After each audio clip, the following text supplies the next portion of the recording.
Well, earlier we spoke to our correspondent Tang Bo for more on Putin's victory and its impact on bilateral ties.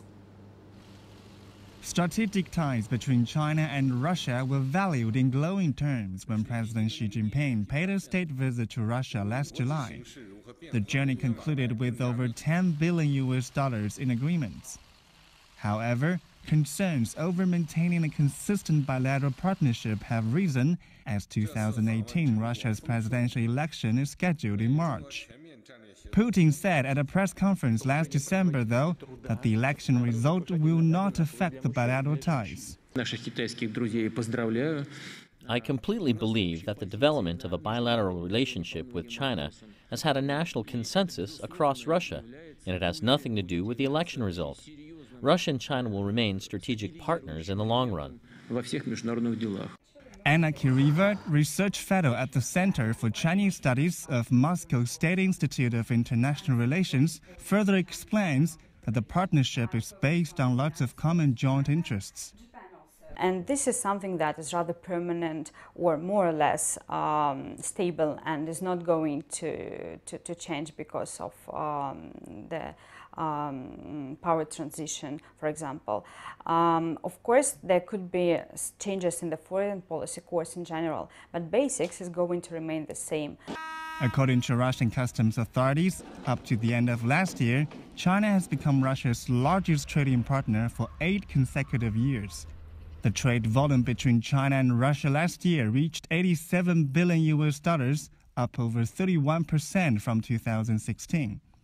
That's a lot more than the trade volumes between Russia and its second largest trading partner, Germany, and its third largest one, the Netherlands.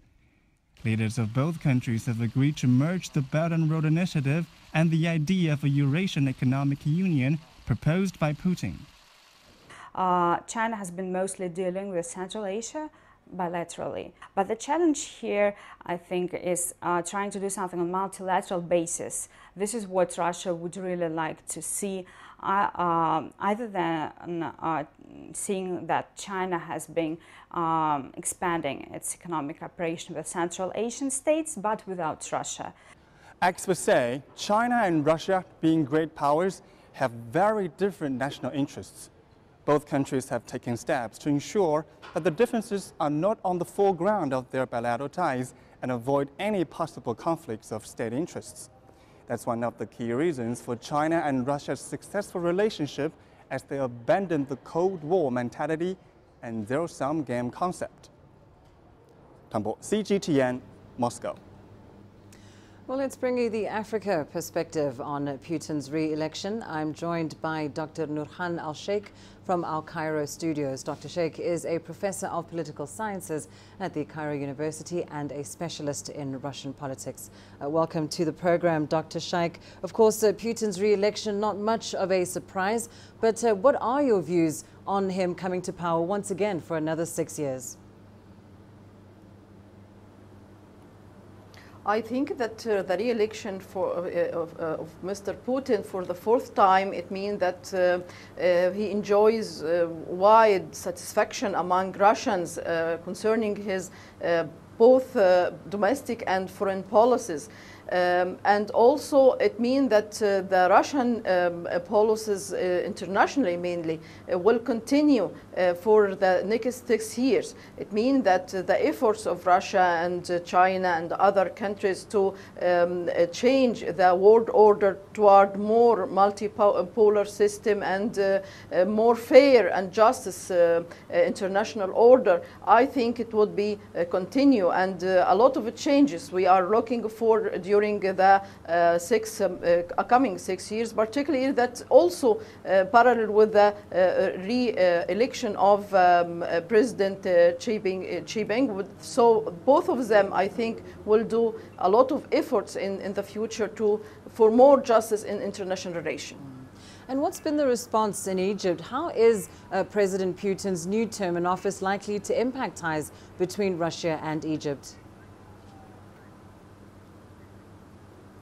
President Putin deeply believes in Egypt. He supported Egypt widely after June 2013, and I think all what is running now in the Egyptian-Russian relation very promising, strategically, military, also in concerning coordination in fighting terrorism and security measures, also on the level of investment, Al-Daba project, which is it is a huge, giant project for development in Egypt. All that is very promising, and I think in the next 6 years that will continue under President Putin, and we will gain the fruits of all the efforts we are now doing in both the Russian and Egyptian